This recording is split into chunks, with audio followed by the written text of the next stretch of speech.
welcome to It's Almost the Weekend. Yeah. I feel like there needs to be a question mark in there somewhere because it's not almost the weekend. My name's Joe, and I'm joined with my other co-host. I'm Daz.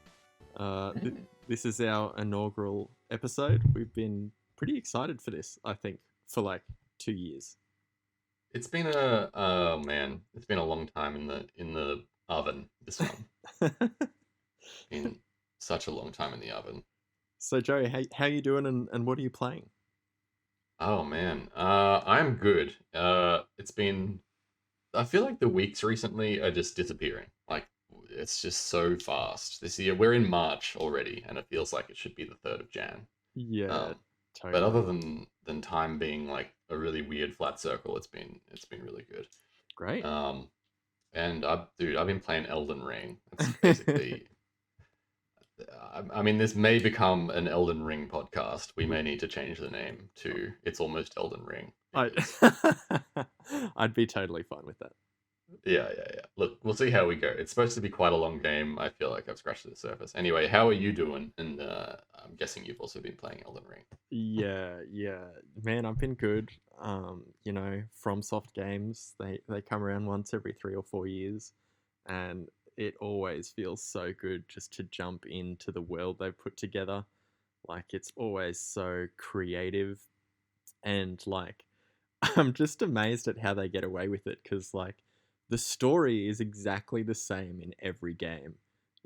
Like you're prophesized to like become the new big bad or big good.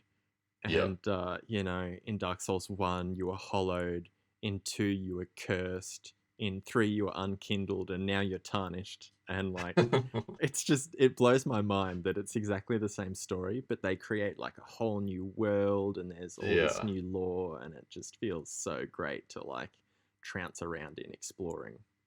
Did Sekiro do the same thing and Bloodborne, or they did different things? Yeah, so like Sekiro was man, I really loved that game, but it was, I think, their first foray into like attempting to tell a story. Like it was, you know, purposefully linear. And like Dark Souls Hmm. 3 is pretty linear, but there was a lot more dialogue in Sekiro, and like there was some story beats and that kind of thing. Yeah. But man, Bloodborne for me is like a little bit unique. It's it's kind of separate from the pack in that like the story isn't as simple as like becoming. I guess you can become a great one in the end, so Yeah. maybe it is the same. But like I don't know, just the atmosphere and the world of Bloodborne is just that eldritch cosmic horror stuff feels so much different to the rest of their games. Yeah, I guess. So here's my piece with the FromSoft games. Let's hear it. I've always really enjoyed them. Like they're always a fun time. Mm. But I've never ever had any like interest in the story, and I Ye- feel like I'm missing out. Like I feel like I just play them for the enjoyment of the seeing the cool bosses and like cool enemies and like all the wild set pieces that they have going on. Like cutscenes. Like I'm thinking of like what's her name, Vicar Amelia in the Vicar church, Amelia? and Yeah. yeah, all Uh, of that really cool shit. And I'm like, that's why I'm there, but I have no idea why. Like I don't know why she's clutching this pendant. I don't know what her significance is to the story. And it's the same thing with every single game. Maybe apart from Sekiro, where I was like, I'm taking this child out of the country. I think that was the story, right? yeah. Yeah. But like, dude, I think that's like why their like the enjoyment of FromSoft stuff is so broad, because that's like totally valid. The first Yeah. like 5 times I beat Dark Souls, I had no idea what the hell was going on, and Yeah. like I didn't even realize that reading item descriptions and like how important that was for like context. Yeah.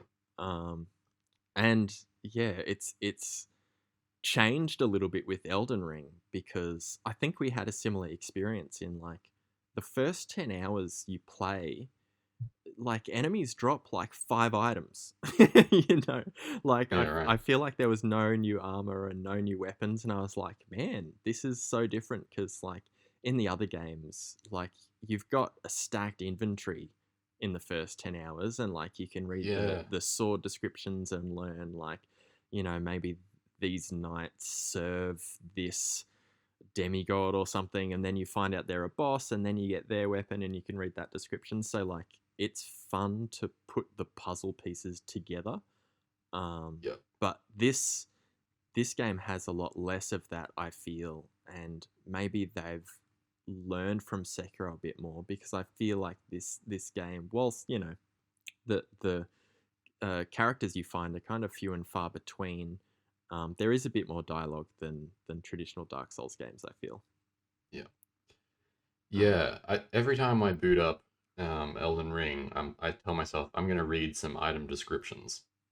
yeah. And inevitably, I look at the map and I get distracted and think I should go here. And then halfway to getting to there, I get distracted and think I should go do this instead. I mean, And then dude, the item descriptions lay in languish and have not been read. I mean, So, I mean, segue. We're here to talk about open worlds, and I feel like that's kind of the sign of a successful open world.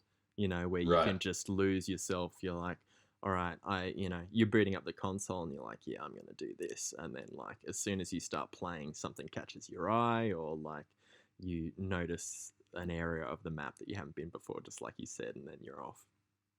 Yep. Exploring that thing. Yeah.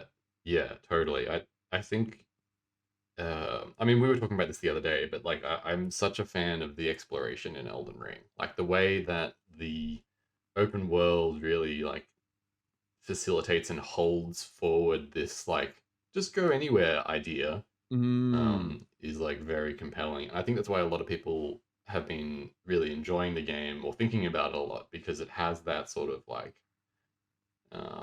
reinforced exploration. Like there's no punishment for going the wrong way, really. Like you can kind of go wherever you want.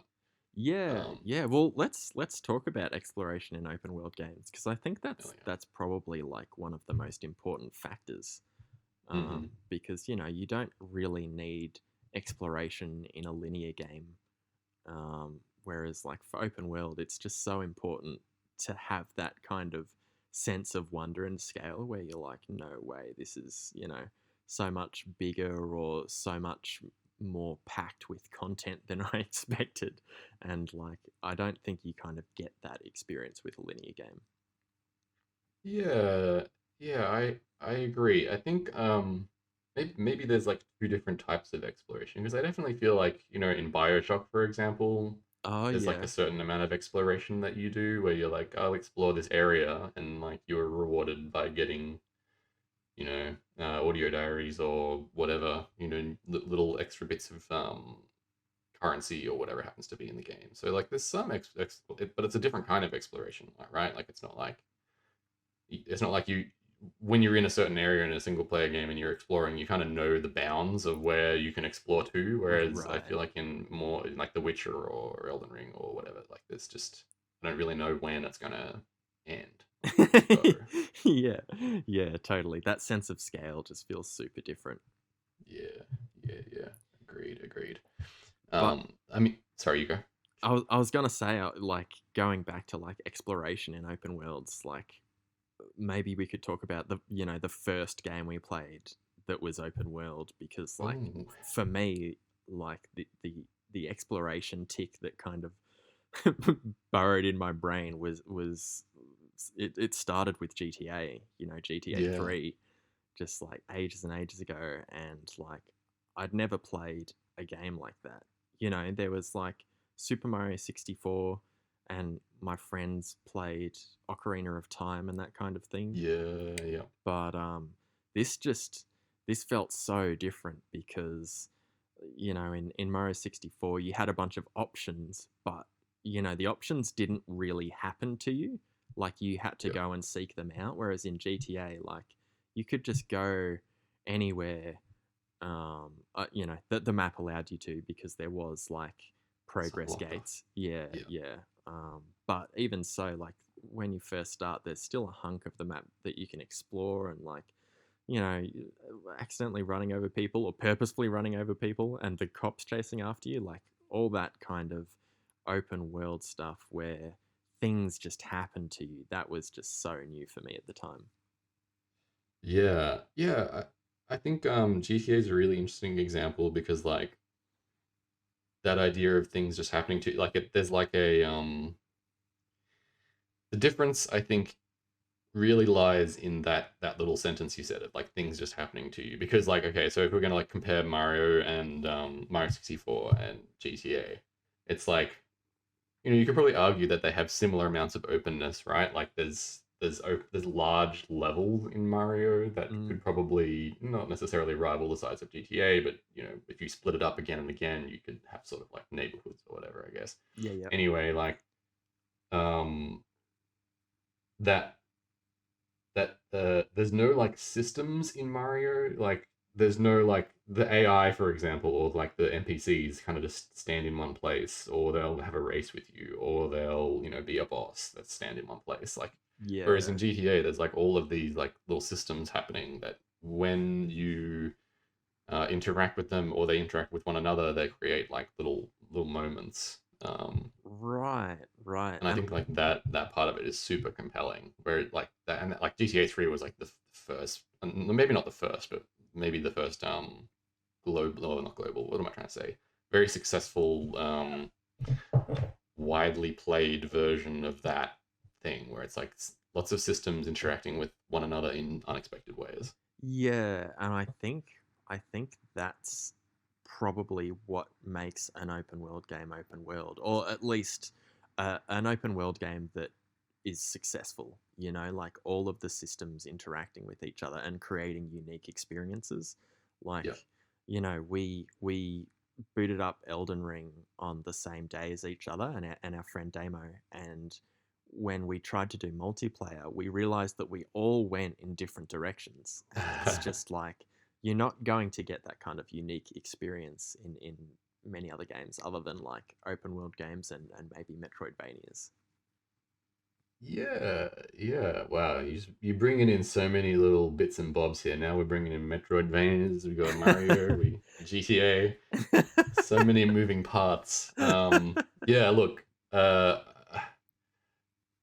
think like what makes an open world. I don't know. I don't know if I agree that it is that ability to sort of have those systems interact with one another because I think there are probably games out there that have similar kind of like systems interacting that aren't open world. Um, but maybe not the ability to go in completely opposite ways. Um, Yeah, yeah. I can't really think of too many other open world games that do allow, like even with GTA, like the game itself of like the story and the missions and stuff like that can only really be undertaken in a certain order, right? Like you can't skip ahead. Yeah, yeah, that's true. Like to progress the story, you've got to do it Yeah, in like a set, um, a set way.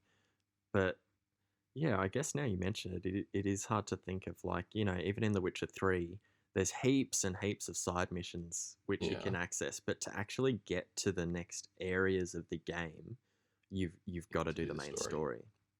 So like, Yeah, maybe just because we're like so deep into Elden Ring, it just feels like you can go anywhere you want, and there's no progress gates anywhere. Like, yeah, yeah, you can go and do the fourth big bad dude, or you can do the first one. It's like completely yeah, up to you. And maybe it's because like the FromSoft stuff stereotypically doesn't rely on story very much, yeah, that they have that license to just be like, yeah, you can go anywhere because like, in the cutscene you've got Godfrey's offspring or whatever, you've got the five big bad yeah, dudes, and yeah. and that's all you need to know. Like, go and get them. There again. Yeah. Yeah, yeah. I think. Did you ever play Breath of the Wild?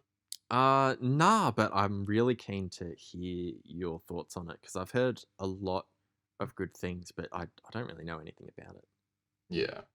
Yeah, so Breath of the Wild, I think, is an example of an open world game that does same sort of thing that Elden Ring is doing, and also has that so like, you can tackle it in any way, and also has that like systems interacting with one another thing from GTA. Oh, yeah. Like there's heaps of like they played a lot with like the elements, you know, like you could light fire to some grass and then like jump over the grass and deploy your glider and float up into the air because the hot air rises, you know, like that Oh, style of that's stuff. awesome. Yeah. Yeah. Yeah. Or like chop down a tree and it would like roll down a hill and crush some enemies on the way. Yeah, right, Um, okay. yeah, and like they kept adding stuff, you know, like as you upgraded your little Pokédex thing, you could like freeze objects in space and then hit them a bunch of times, and then when they become unfrozen, they like fly off in the direction that all of the stored inertia was put into them with. So you've got like Yeah, right. people skipping over entire areas by like standing on like freezing a block, hitting it like a bunch of times, And then and then jumping on jumping top. on top of the block. Yeah, and then Yeah, they're just that's like sick. launched straight into Ganon's domain or whatever. Like speed run that way. Yeah, But yeah, that's awesome. it's like has this like unexpected combination of things, which is I don't know if even that really makes it open world. I think it's like I was saying, like that particular part is like something that is good in open worlds. That ability to like mix and mash various bits and like little systems that create interesting moments is Yeah. like nice to have in open worlds, but I don't think it's like key part. Like I don't think Elden Ring necessarily has that in spades. Like I don't think No, well, I was just gonna say like it's a good example of like a system versus like a feature, I guess, because in um, Breath of the Wild, you chop down a tree and it can be any tree, and as long as there's like a hill and you can get some momentum, like the system is like the physics-based stuff that comes from yeah like the tree hitting someone at speed, whereas like in Elden Ring, there might be traps or whatever, and you yeah can, step on a tile that goes down and it shoots arrows, and you can like lure enemies in front of the arrows. But like, yeah that's not really a system. It's just mm, like a one-off trap. So yeah, yeah. I kind of get where you're coming from. Yeah. And I think like your what you were saying before about GTA and why its open world was so cool was because of that system. You know, like Mm. if you take the cops out of GTA 3, it's like a boring driving game with Yeah, endless missions. totally. Yeah. You know, like that interaction of like running over a person by accident and then having a little like that little star flashing on your screen and you're like, what the Mm, hell does this mean? And then all of a sudden there's like policemen chasing you. It becomes like yeah. the Beastie Boys start playing, and it's like, wow, this shit is so good. Yeah, That yeah, experience yeah. is really cool. And I think that kind of like surprise happens a lot in Elden Ring. Yeah, When totally. you're like whenever I find a tomb in Elden Ring, I'm like, no one else found this. Like this is so out of the way and hidden. Like who would think to check here? Yeah, And it's just like it yeah, when you can surprise the player like that, I just yeah, feel so thrilled. I'm just like, yeah, oh man, these guys really know what they're doing. yeah, totally. Yeah, and then I'm trying to think of an example of like a game that does open world stuff but doesn't do that kind of surprise. Yeah, maybe like like Far Cry. Like Yeah, when I think of like Far Cry 3, I have really fond memories of that game. But like mm, that game is like 9 or 10 years old at this stage. yeah, Um, and I think at the time it was just so awesome to, run around in that world and like, swimming in a river and the crocodiles attack you. Like hmm there's a lot that does surprise you, but at the same time, maybe because they haven't changed that formula in so long, like Far Cry 6 or whatever they're up to now, like I can't imagine that game has any surprises in store for the player. yeah, yeah, yeah. Yeah, good point. I mean, the it has like the Ubi stamp on it or stink on it at this point. It's like you climb the tower that's like sort of a little puzzle, but not really, and then you like press the button or look around and you see all the map markers now. It's like, oh great.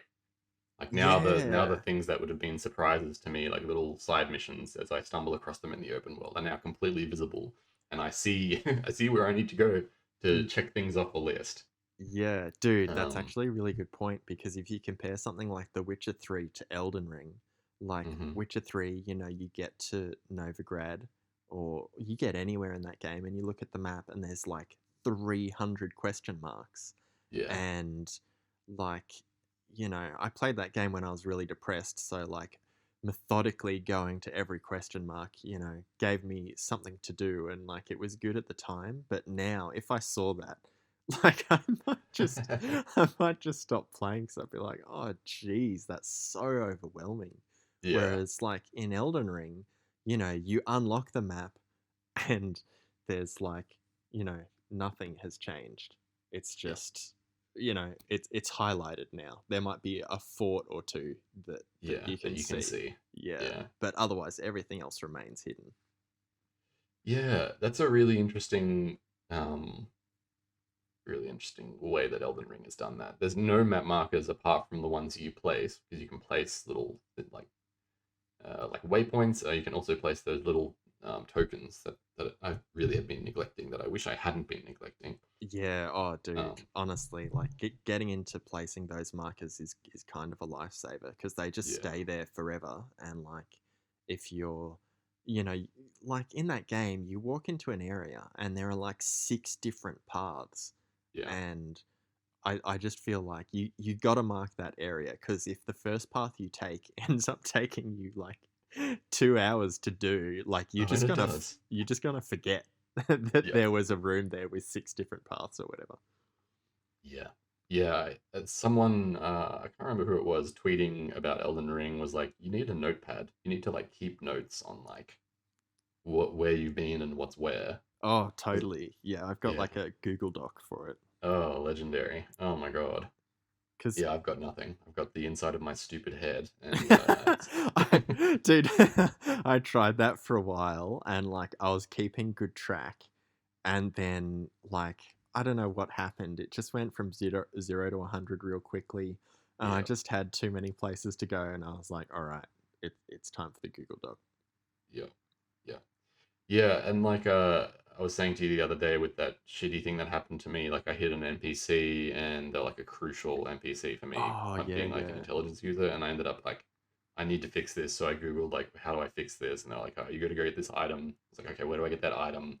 It was like up the very north end of the map that I hadn't really been to yet, so I went all the way up there, and on the way I had to like quell my undiagnosed ADHD brain because I was like, there's so many fucking paths like I want to go down and like dungeons that I ride past, and I was like, I should be taking notes, but I just need to get this item. I had like the blinders on basically. Yeah, and now I've got all of these like this like one strip of Northern Ireland that I've been up to, but that I haven't actually explored yet. So there's Right. just like these dots of like the sites of grace that I collected along the way. But it's like that area I think I'm gonna save for a while because I'm just like I don't know. I don't know what's up there. Yeah. I've only done what I had to do and then got out.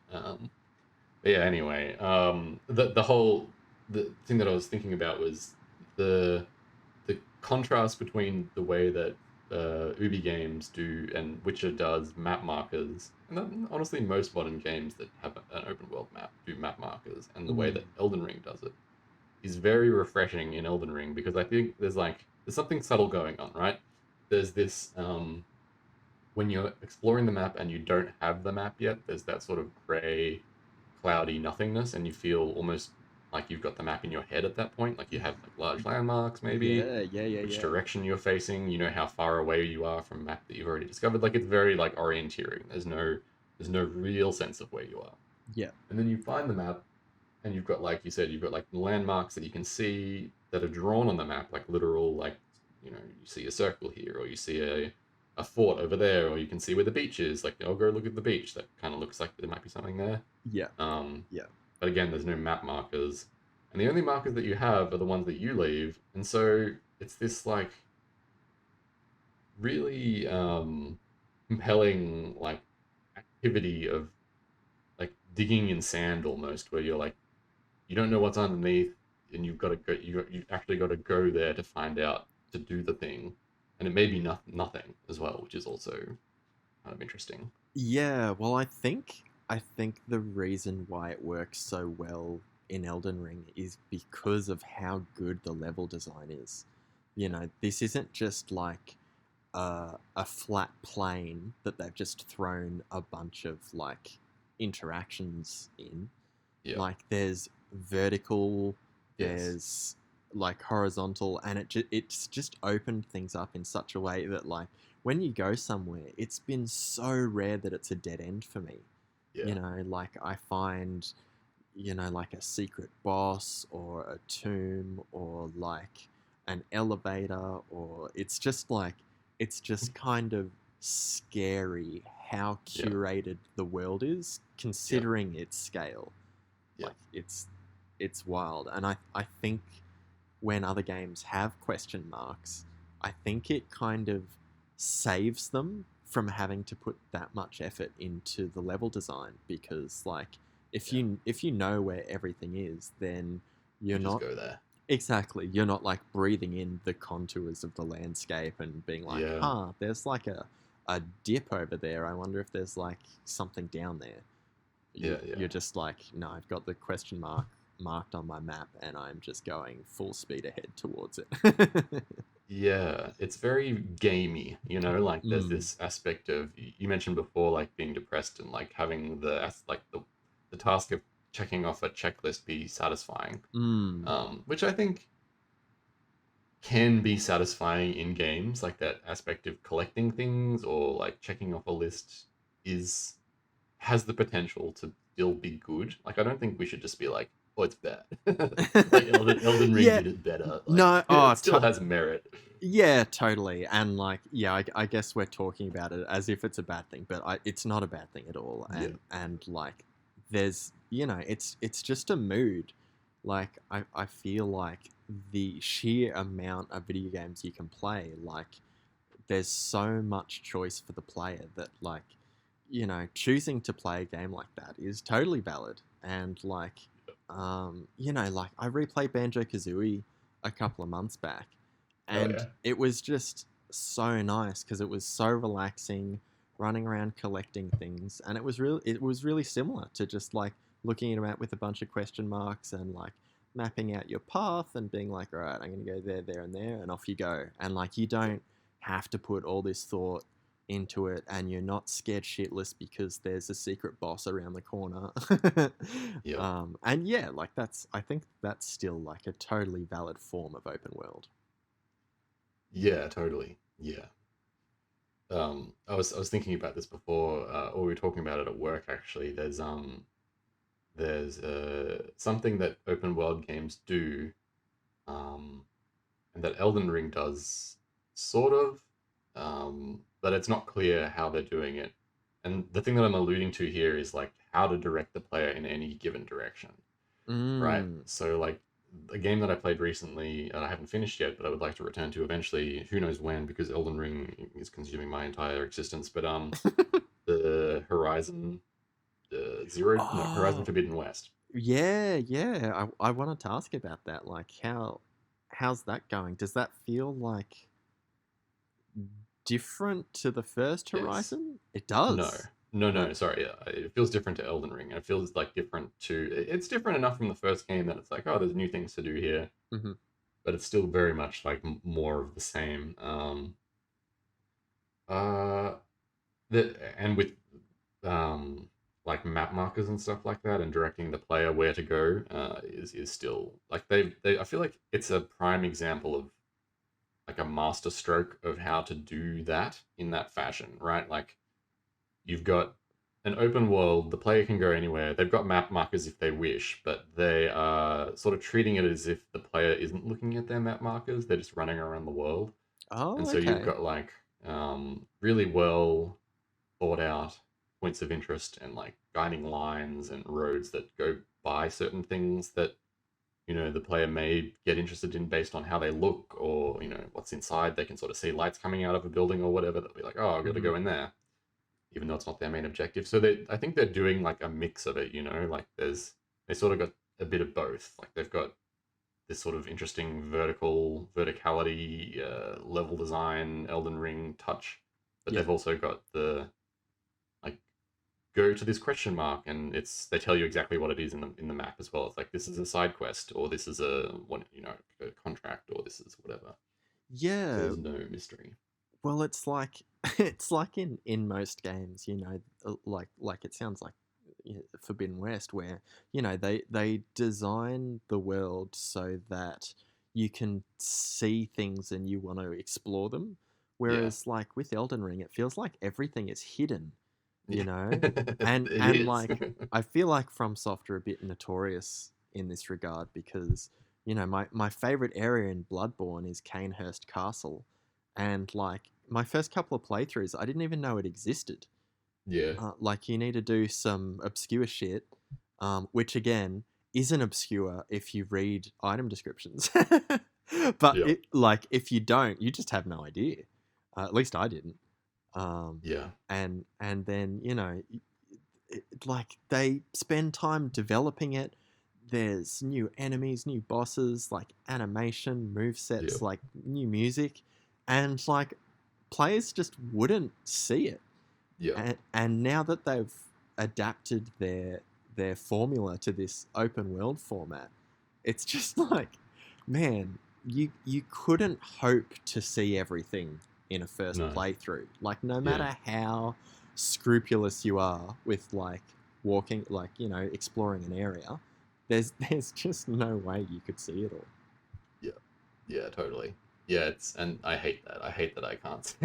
Like, there's no Dude, hope for me in the first playthrough. It's like, bro, it actually uh was something that I had to just like work through within myself, yeah, like because one of the things I love about FromSoft games is you get this curated experience where they funnel you through these bosses and these hallways, and like it's a tighter experience, but the level design is still top notch. Like mhm, there's still secrets for you to find despite it being like a bunch of hallways and few open areas in their yeah, previous games. Whereas this, like that first castle, after you beat Margit and on your way to yeah, Godric, yeah, yeah, I did that 3 times just because I felt like I was missing so much, and I yeah, was. Like yeah, on the first time, I found my path to Godric. On the second time, I found a secret boss, and on the third time, I found another secret boss. And I was just like, holy crap! Like because you know, you would think jumping could make such a big difference, but oh yeah, when it yeah, comes to their cooked level design, where like the ledge is as wide as a bee's penis, yeah, like suddenly there's whole passages where you're just on the outskirts of the castle, and if you keep following the path, you'll find something brand new, and it's yeah, just like trying to reconcile that as being the kind of person that likes to methodically discover everything that there is to discover. yeah, It's just a game where you've got to be like, you can't play it like that. I mean, yeah, I guess you can try, but I couldn't without going mad.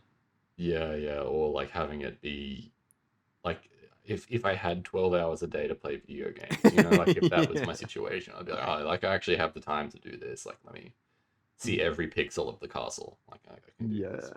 Yeah. At But that point as well, I don't know how fun that is at a certain point. Like it like we saying with the whole discovery thing, like just being surprised is part of like why that discovery is so fun. And I feel like if you did that, it wouldn't get old, but there would be some sort of flattening of that excitement curve. yeah, yeah. Well, I think that started happening to me. I Yeah, was right. I realized at one point I was actually not enjoying things because I was just being too much of a hard ass about going through areas, and I was like, Yeah, man, I think for this game, like I just need to relax a little bit and just embrace the freedom, yeah, embrace the fact that I'm gonna miss things, and like for me, it affected like how much I liked the game initially, I think, yeah. because something that I really value about the FromSoft games is how challenging they can be, Hmm. and I've found this one to be like much easier than all of the other games, and like Yeah, I'm 40 hours in or something, and I just, no matter what level I am, I haven't found like a boss or an area that I haven't beat on like the second or third try. Yeah, right. And I think as a design decision, I think this is far superior. Like if someone hadn't played a FromSoft game, I'd be like, you have to try Elden Ring. It's just, Yeah.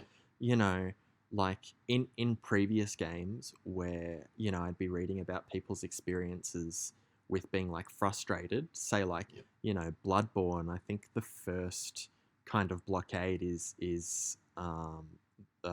Gascon, Yeah. um, and like a lot of players, Bounce get off. they bounce off him, they get stuck, and then they start grinding to try and get more powerful rather than like learning his moveset.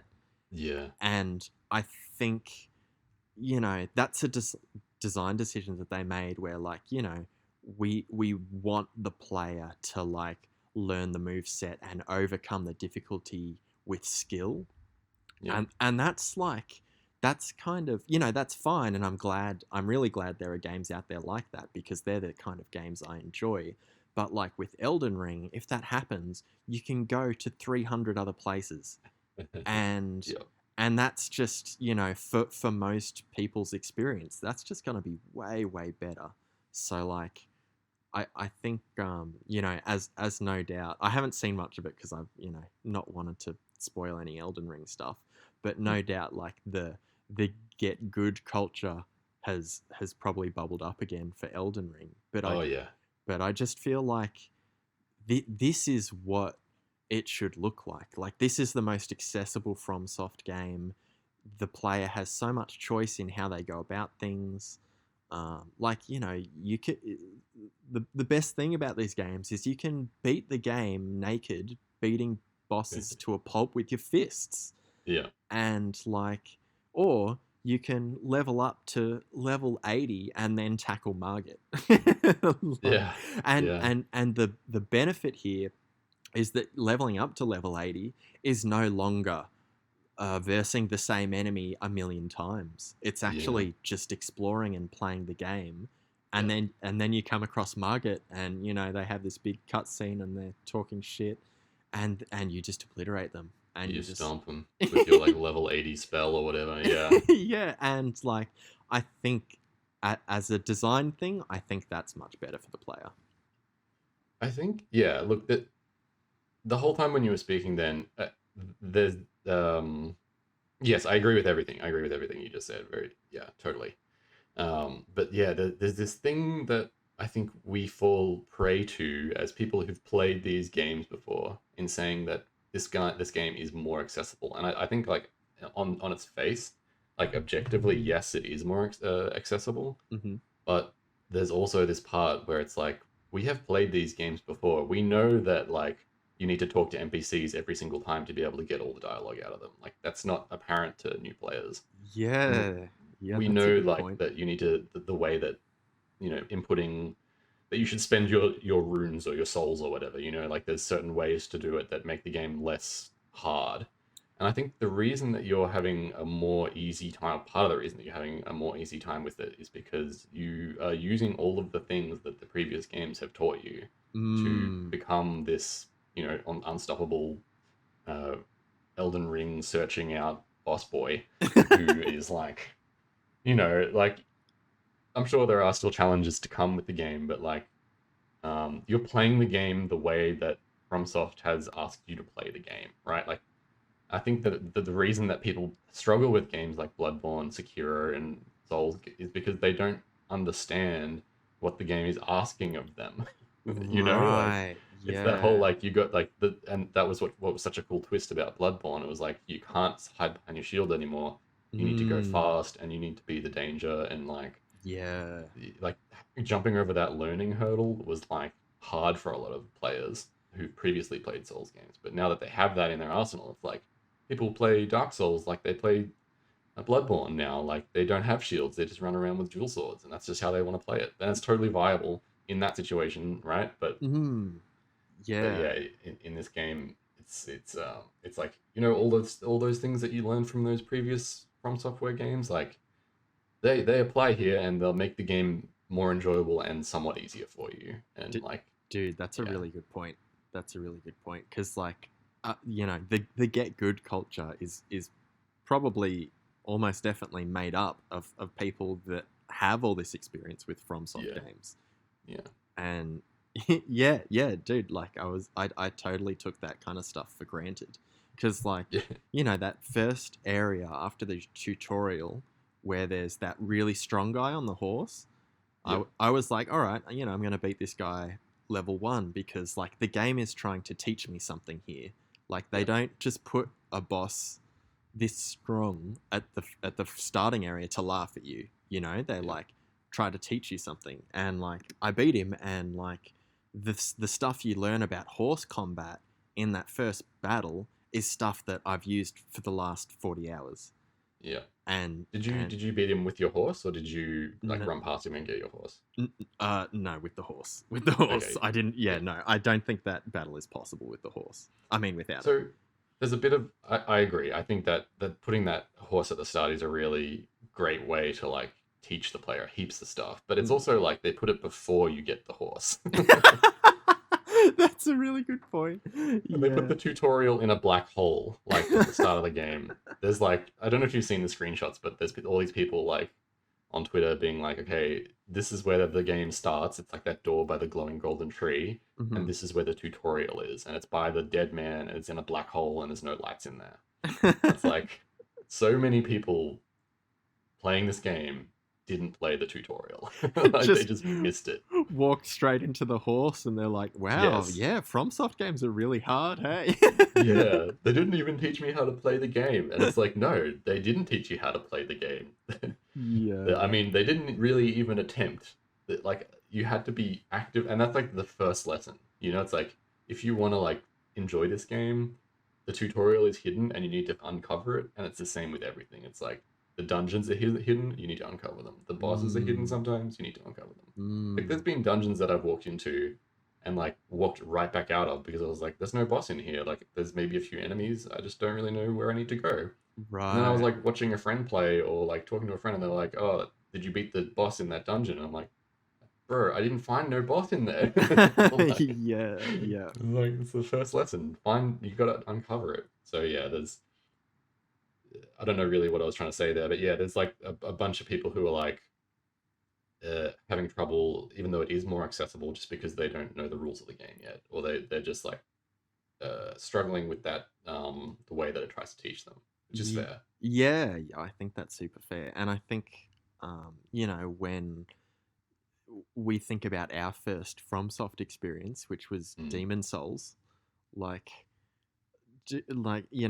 our whole share house was playing that game, hmm and it didn't click for Yeah, ages and ages and ages. Like, the first time just feels so stacked against you, yeah. and it's like, I think, yeah, I wonder what, like, could be done to make it more accessible, because I think, like, accessibility is maybe one of the most important things with video games, and like I think everyone should have the opportunity to enjoy like different types of games and that kind of thing. And it's just like, you know when you showed me that screenshot of like the tinnitus option Oh yeah. in Horizon Forbidden West, and I was just like, oh my god, that is incredible. Like, imagine if that was in every game. That would just Yeah. be so nice. But like, when it's related to like how you play the game and the mechanics of the game, like in Elden Yeah. Ring, where like you actually have to seek them out.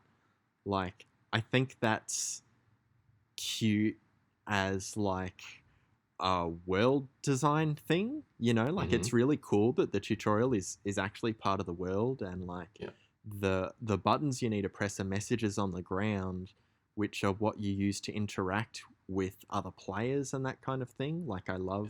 I love how connected the tutorial is with the game. Yeah. Um, but like, yeah, I just, I wonder if, like, a 15-year-old gets that game for Christmas, like, are they going to not find the tutorial, not Yeah. have a good time? They've got a bunch of other games. Why would they be bothered googling, how to play a game when like 99% of the games on their shelf are just straightforward and like, you know, Yeah. the tutorials in your face, and it's just like, yeah, it's a weird conundrum because I love that it makes sense within the world, but it's also just like, man, accessibility is so important. Totally. I think you're like brushing up against some interesting points here. Like I think there's I'm not super well versed when it comes to okay, so I work in video games, so I have like some background when it comes to like this stuff. Hmm. But I think there's a couple of different types of accessibility, right? There's the accessibility which actively makes it so that anyone can play and enjoy quote unquote a video game. So like I'm thinking of games that have a difficulty slider whereby it makes the game playable by anyone. I'm thinking like Mario Kart 8. I think it had like a toddler option or what. They didn't call it that, but it's like the cart basically drives itself. You can't Right. drive Yeah. off the road. There's Yeah. one Yeah. button to accelerate, and steering is like heavily assisted. Like it's just super assisted. You can play it with a literal toddler. That's why they put it in there. Right. Right. Um, but then there's also like the second type of accessibility that I'm thinking of, and it's similar to the one that you mentioned with the tinnitus option, where it's like we have the ability to remap controls, like any button in the game can be remapped to any button on the controller or keyboard. Mm, And there's like color blindness and deafness yeah. accessibility options. Um, and I think, you know, a game like Elden Ring is a little bit lacking in some of these.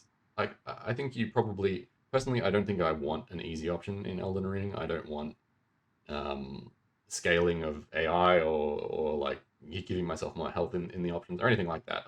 But I would really like to have like a color blindness option where like certain things are highlighted a little bit more, or like the Right. ability to Right. change the controls. Like I don't know if you can actually change the controls. That I might be speaking out of place here, but just changing what sprint is. Like if I have issues in one of my hands and I can't Mm, actively like press down whatever button, or like crouching, for instance, you need to click the left stick, right? yeah. If I Yeah. can't click the left stick for whatever reason, then that whole part of the game is like no longer really an option for me. Yeah. Yeah. And for real though, those accessibility issues are really important. Like where they relate to like a disability of some kind. Yeah. Like yeah, it's just strange that there's just not as many accessibility options as can be in every game. Yeah. Like there's just no real reason, I guess, Yeah. unless like there's some kind of like technical blockade to being able to do it. But I just can't imagine, whacking like a high contrast filter on and calling it like colorblind mode is gonna be that much more difficult than, Yeah. than what they're currently Yeah. doing. There's degrees of implementation. Like the high contrast thing is like you could probably even just do that through your television, right? But I'm thinking like specifically changing the color of sites of grace because someone who can't see that color might have trouble playing the game. Like Right. that Yeah. kind of Yeah. thing. Like Yeah. you can there's a color slider, you can pick which color you can see. It's like now all sites of grace are like bright purple, for instance. Yeah. I can see that. Yeah. That's a really good point. And I think it's interesting you mentioned the easy difficulty in Elden Ring. Like Yeah. I think that is a point of contention for a lot of people because it's hard, and like I hate the argument where people are like, there is an easy difficulty, it's summoning people. Yeah. And I think in the PS3 era, I think there was something to that because the online aspect of the console was free, Yeah. whereas now it's like $70 or whatever a year. And Yeah. so saying, oh yeah, easy mode is summoning people, it's like, yeah, well, that's effectively saying you've got to purchase the easy difficulty for $70. Yeah, And yeah. That's a good point as well. Yeah. yeah, and I think it's kind of like Journey at the moment. Like I think when Journey came out in 2011 or 2012, it was just the perfect time for it because it was a PS3 exclusive and online was free. So you Yeah. got to have this, cooperative experience, kind of like FromSoft games where, you see other people in the world Yeah. and you see them interacting with it. Whereas like now, because you've got to pay for it, like I don't know if Journey would have had that same impact. Yeah, totally. But yeah, I guess what I'm saying is like tying the easy difficulty argument to a paid part of content is not We fucked. really. Yeah, yeah. Like I don't think that's very great. There's some capitalism right there, baby. Yeah, exactly. Um, But like there are a few things in this game that make things easier compared to other FromSoft games, like yeah, the ashes, like the ability to summon yeah, help just by yourself offline.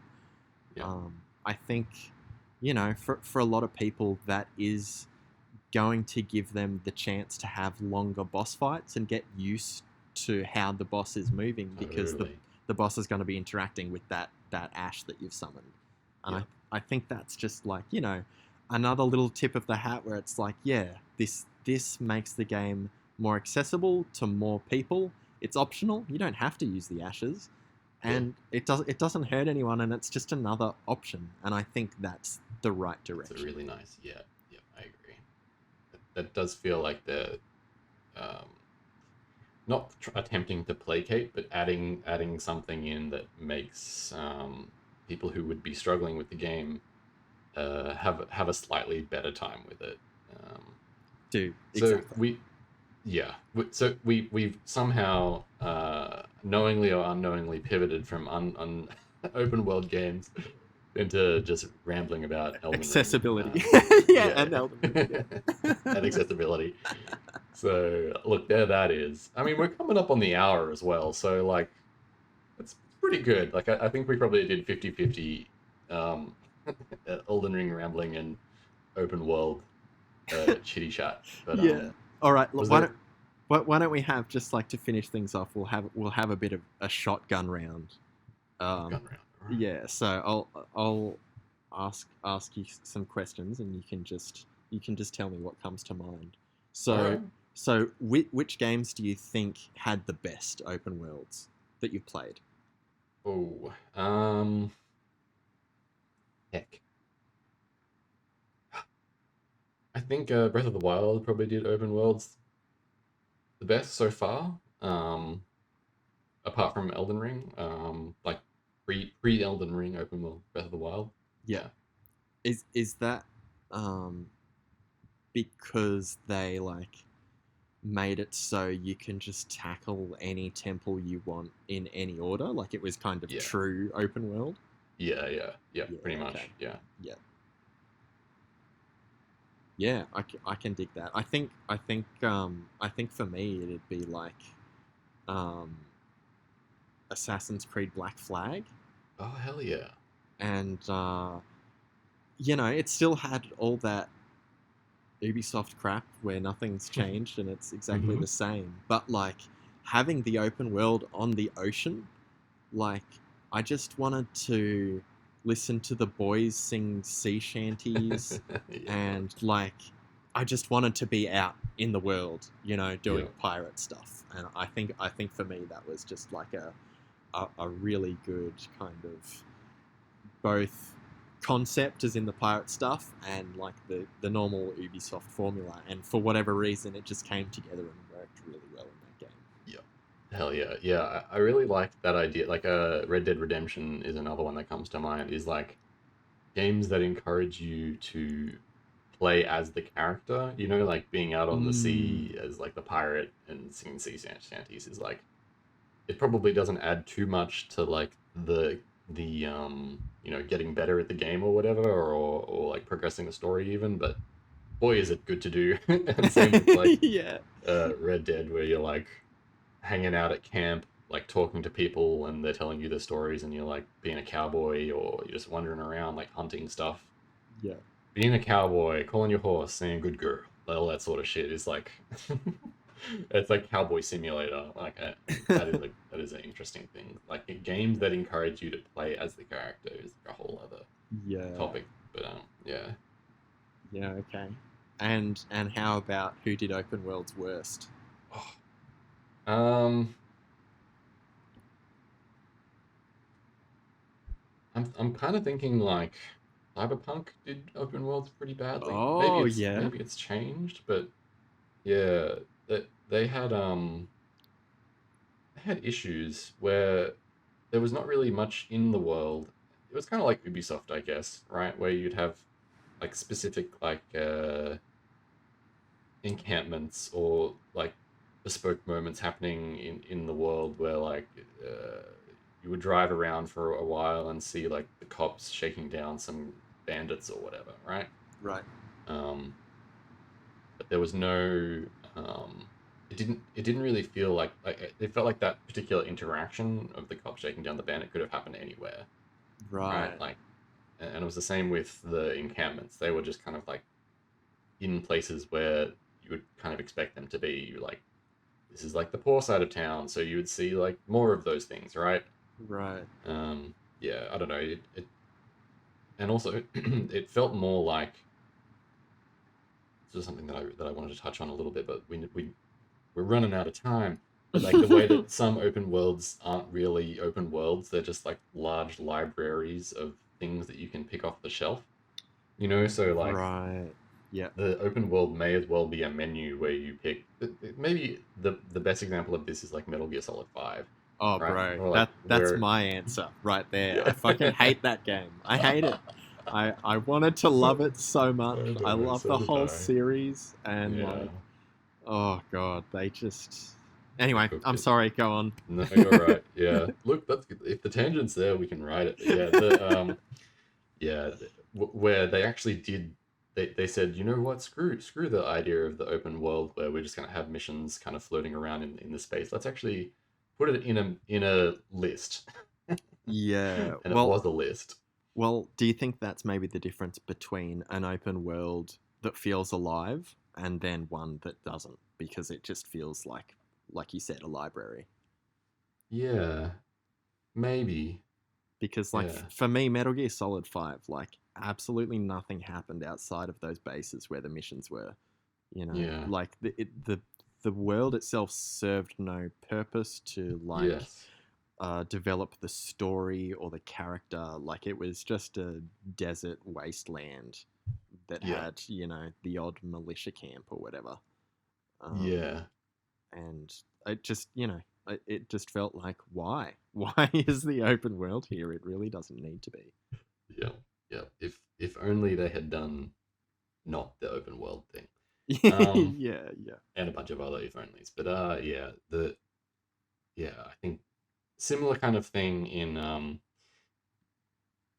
Cyberpunk where it was like, yeah, there's no real reason for me to be in this open world. Like all of the shops and things could have been menus.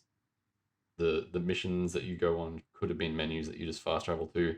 And at a Right. certain point, it kind of just does become that, like Mm, I feel that Horizon, the new one, may slip into that a little bit, where it's like I'm just going to travel to the nearest fast travel point and fast travel to the mission. Like, mm, there's no point in me going through the world, even though it's beautiful. The only point in going through the world is to like collect resources, which you need to upgrade things, which then becomes like this is a chore. Like this is not. yeah, it's a job.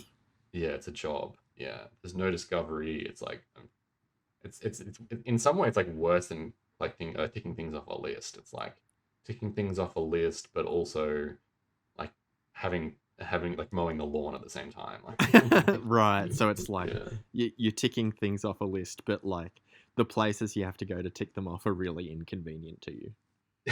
yeah, and that you need to do things along the way in order to not be shit at the game. Like Yeah, in order right. to keep your character up to spec with the missions that you're trying to complete, Right. Okay. Yeah. which really makes me not want to play that game anymore. But I will persist. I want to go back. It was very pretty. Yeah, Um, right. Well, apparently it's got a bunch of updates, so maybe it'll be a bit nicer for you. yeah, yep. All right, next one. Oh wait, do you have a least favorite apart from Metal Gear? um, I mean, man, Metal Gear for me, yeah, I don't like it's so far down the list of games for me. Oh, Like, I think that's it. Like, it didn't need the open world. It served no purpose.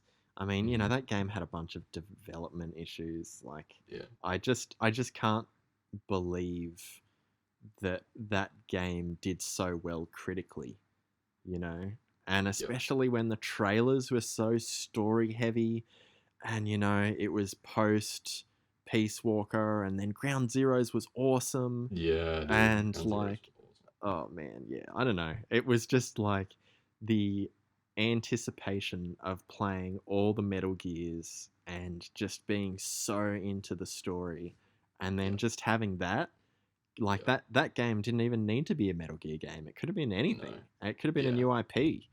It could have been. Yeah. And Yeah. like, yeah, so I think yeah, I just don't think the open world served a purpose, and yeah, it was very disappointing to play that game. Yeah. I mean, maybe there's a little bit of spoilers right here about to happen for Metal Gear 5 if you care, but yeah, for the entirety of the game, you weren't even playing as Snake, as boss. Right, right. Which kind of explains the David Hayter thing, right? Yeah. Like, Yeah. because he was the Sort original of. voice actor and he didn't get that follow-up call to come back. Yeah. Um, and yeah, I don't know. Like, I have so little faith in that game. Like, I, like, was that just something they threw in at the end because they wanted to make sense of a different voice actor? Like, I just have no trust that Yeah. they knew what they were doing with that game. Yeah. I mean there was a I think on its like in writing, I think like if you were to say, okay, oh man, we're going down the rabbit hole a little bit, but if you were to say like all fans of the Metal Gear games want that like there's this whole idea in Metal Gear, right, of like the I think it was in two, no, yeah, two, the one where you played Raiden, Hmm. where like um you could build a super soldier like Snake just by putting them through like this series of tests, right? Like Right. Yeah. Yeah. like building them, like engineering a hero almost. Yeah. And Yeah. it was a similar kind of idea with this one where it was like we have this like war hero, right, who were like trying to um at the time they were like trying to keep safe for some reason, but instead of just like waiting for a while for him to come out of hiding, we're gonna throw everyone off the trail by making another one, and not but acting like he is the real one, like insofar as to like have everyone else in the entire world like just think that he is, or just believe that he is the real Mm, big boss. yeah. Yep. And I think on its face it's like kind of interesting, like it's like very like tactical espionage, like if it were a book it would be, I think you could write it really really interestingly, but as a game and as like an open world, there's just it doesn't read. And maybe it was one of those things where it was like they got midway through production and they were like, god damn, like this isn't fun. I mean, like, Yeah. yeah, I don't know, which is sad. It happens, like that happens. At a Yeah. certain point you realize that the game's not good and Yeah. you've just got to keep going. Yeah. And it really sounded like, Konami was putting Kojima through the ringer. And like, I think I read that that's why there are credits at the end of every mission, because Kojima thought that he was going to lose his job before the game came out and they would like remove his name. So like, So he put it all through it in case they missed one or something. yeah. Yeah, so I think there was like it must have been just an atrocious work environment, like Yeah. paranoia up the wazoo. So Yeah. yeah. Anyway, it is what it is. Yeah. So to quickly wrap up, then hopefully this isn't too deep of a rabbit hole. But what do you think needs to happen next in open world games? Like we've had the Ubisoft formula in most games. Like it sounds like even that new Horizon game is pretty much the same formula as it's been for over a decade. Yeah. So like what do you think needs to change? Because I think I think things do need to change for like the genre to stay alive. Yeah. Uh, I don't know. I think the genre open world, or like the set of mechanics and things that go along with like giving the game the title of open world, Mm-hmm. are kind of inherently a little bit flawed. Like Mm, there's like a set of issues that comes along with it that make it not only hard to develop, but um, well, maybe I'm speaking out of turn here. There are people who could probably do an open world game and not have to have a huge team or anything like that. Like, mm. I mean, No Man's Sky.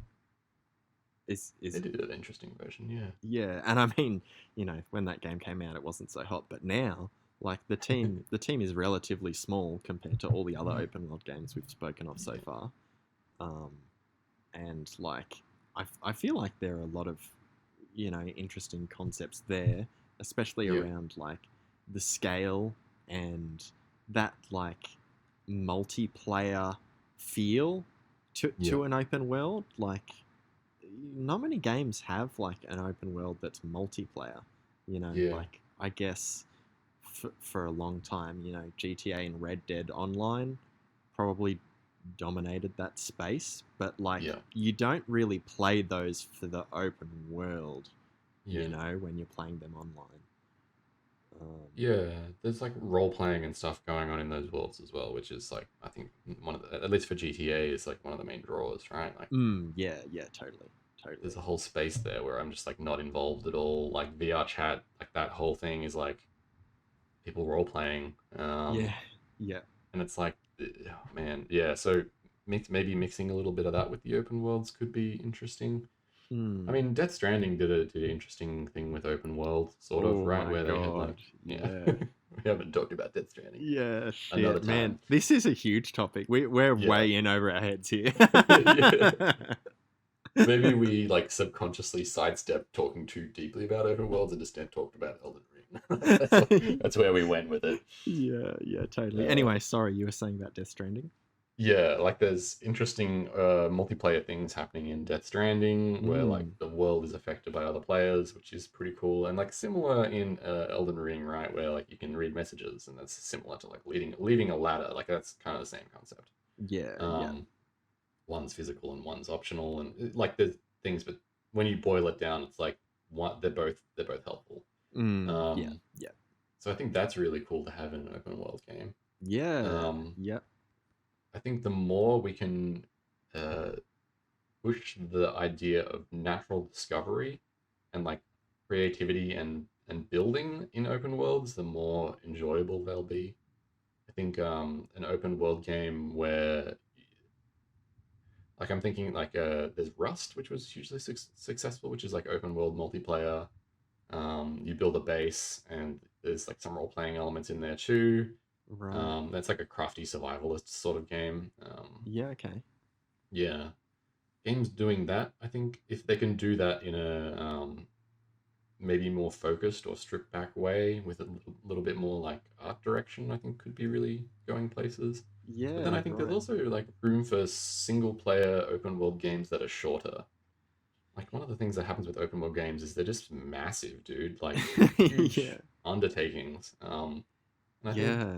having a smaller but still open world that's like uh has those discover and build elements, I think there's room for there's room for stuff to happen there. Yeah, dude, I think you make some good points, especially around the online stuff. I think that probably is key to like, having this like a next generation of open world games kind of Mm. carry the torch. And I think again, like what you said about the single player experience being like more acute, I think that's a big thing for me that would need to change. Like Ghost of Tsushima, right? Hmm. The first 6 to 8 hours were just awesome. Like everything is new. You can do all these things, and like the more you play it, you realize it's just the same 10 things over and over again, Yeah. and like that that isn't really that fun. Yeah. Like it might be fun the second time depending on what it is. Um, but when you're writing a haiku for the fifth time and they're like super bland, non-metaphorical, I miss my dad is gone, where is he? Like it's really boring. Like it's just super, super boring. And I think Can we keep that haiku? We need to write that down I mean, somewhere. that was definitely not 575, but No, I yeah. know, but it was a great poem. I want the poem. Please give me the poem. I miss my dad. Wait, what was it? Oh, I don't know. We'll have to go back. Oh shit. Where is he? That was good. Oh god. But But yes, I agree. Those haikus were fucked. yeah, and just having something more curated. Like, imagine if you did have an open world that was, it was 10 to 15 hours long and it Hmm. had all this variety, but you just did each thing once or twice. Yeah, It wasn't just about like, all right, one of the mechanics in this game is writing a haiku. We're just gonna throw that into the geographical randomizer. Yep, there's 20 places to do haiku on the map now. All right, what can you do yeah, next? You can yeah, have a yeah, duel, and it's just like, yeah, I think that needs to change. yeah, yeah. The really good point. Yeah, I think it's one of the things that like video games in general struggle with a lot is like, um, you've got your like key set of things that you do in the game, and then it's just how you remix those things that make Yeah, it interesting. yeah, Um, yeah. Agreed.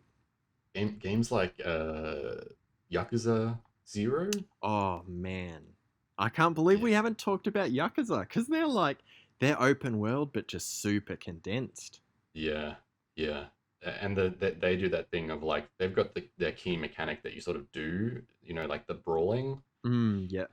But they throw in all of this extra shit. There's like karaoke and there's like slot machines and there's like claw machines and there's all like side business running. Like you run a hotel or whatever. Like, yeah, it just has all of this extra stuff and it's all bespoke as well. It's like you go fishing like once or whatever and you don't have to ever mm, do it again. Like that one fishing mechanic is just like there. Like you can go back and do it more if you really like it, but you don't have to. yeah, yeah.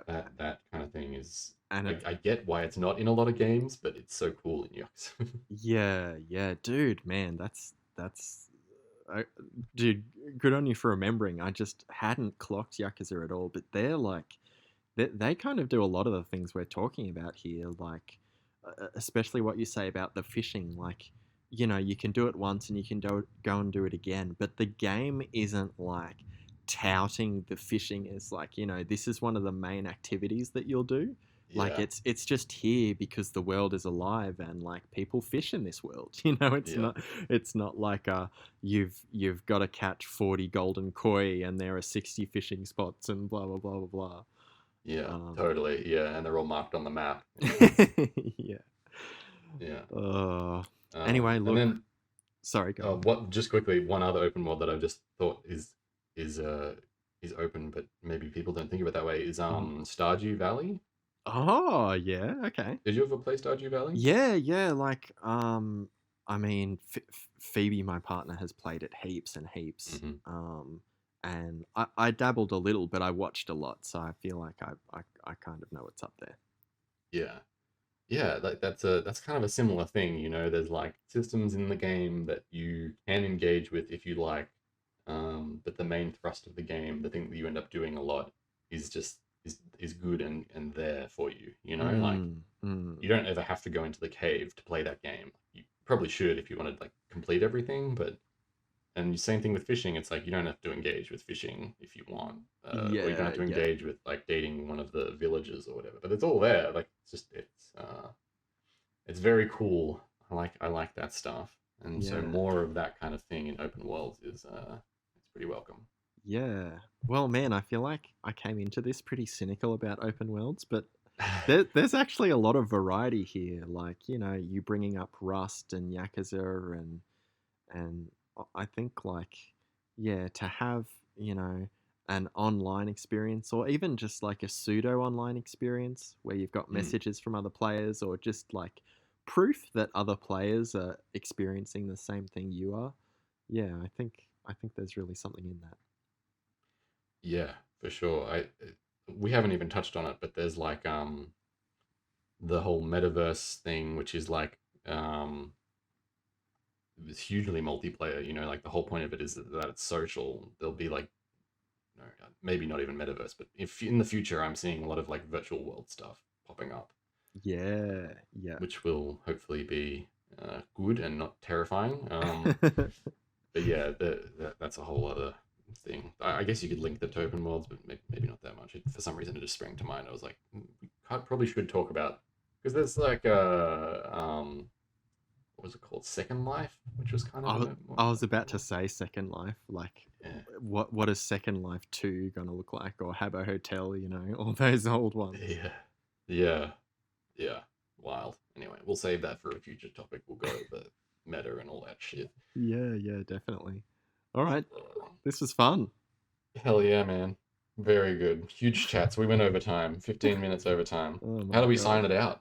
I don't know. We're Do just we say thanks for listening, and yeah, if you're still around, I mean, catch us next time, and we'll try to do more of these. Yeah, sounds good.